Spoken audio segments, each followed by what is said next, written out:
বাঙাল মানেই শুটকি। শুটকি পছন্দ করে না এমন মানুষ কিন্তু খুবই কম আছে।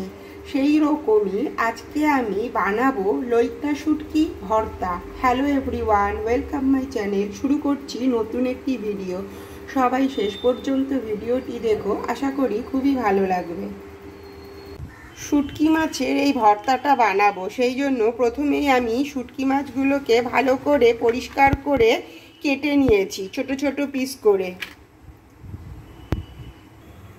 এখানে একটা পাত্রতে গরম জল বসিয়েছি। এবারে মাছগুলো আমি গরম জলের মধ্যে দিয়ে দিলাম।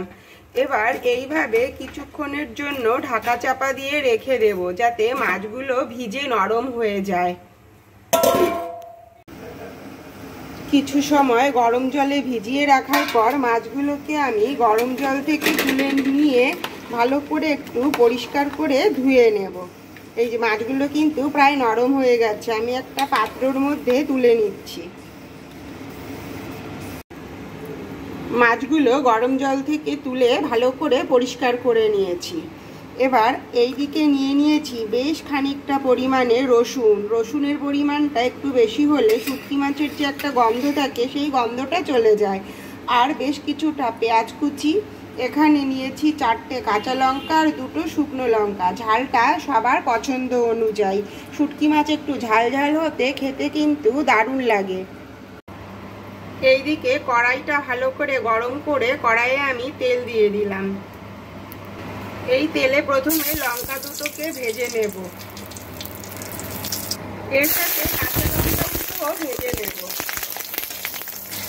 এইভাবে ভেজে কাঁচা লঙ্কাগুলোকেও তুলে নেব। লঙ্কা ভাজাই রসুনগুলোকেও ভেজে নেব। রসুনটাও প্রায় ভাজা হয়ে গেছে, এবার রসুনগুলোকেও তুলে নেব।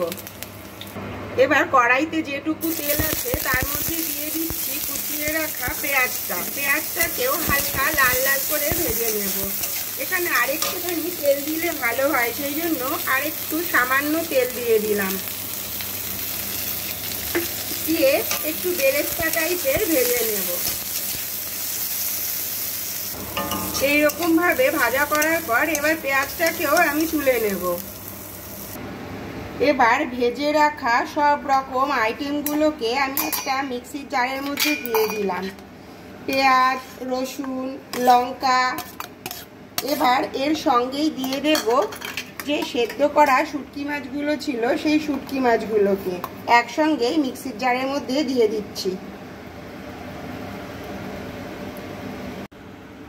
এইদিকে পেস্টটা কিন্তু আমি রেডি করে নিয়েছি, একদম স্মুথ করে পেস্ট করে নিয়েছি পুরোটাকেই। এইদিকে কড়াই গরম করে কড়াইয়ে বেশ কিছুটা পরিমাণে সর্ষের তেল দিয়ে দিলাম। তেল গরম হওয়ার পর এর মধ্যে এবার পেস্টটাকে দিয়ে দিচ্ছি।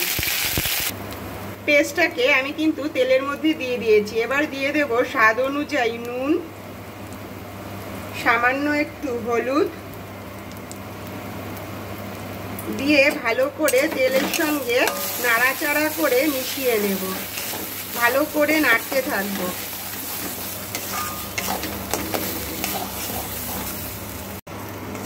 এইভাবে নাড়তে নাড়তে পুরো শুকিয়ে নেব।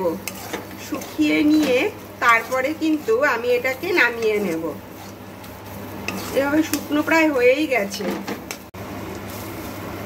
পুরো শুকনো হয়ে খড়খড়ে হয়ে গেছে। এবার আমি কিন্তু এটাকে কড়াই থেকে নামিয়ে নেব। তৈরি হয়ে গেছে অপূর্ব স্বাদের লইট্টা শুটকি ভর্তা। দারুণ এই রেসিপিটি। গরম ভাতের সঙ্গে তো কোনো কথা হবে না, পুরো জমে যাবে। দারুণ টেস্টের এই রেসিপিটি সকলে একবার ট্রাই করো। যদি ভিডিওটি ভালো লেগে থাকে তাহলে অবশ্যই লাইক, কমেন্ট, শেয়ার আর সাবস্ক্রাইব করো। দেখা হবে আবার next video. Take care, bye bye, thank you.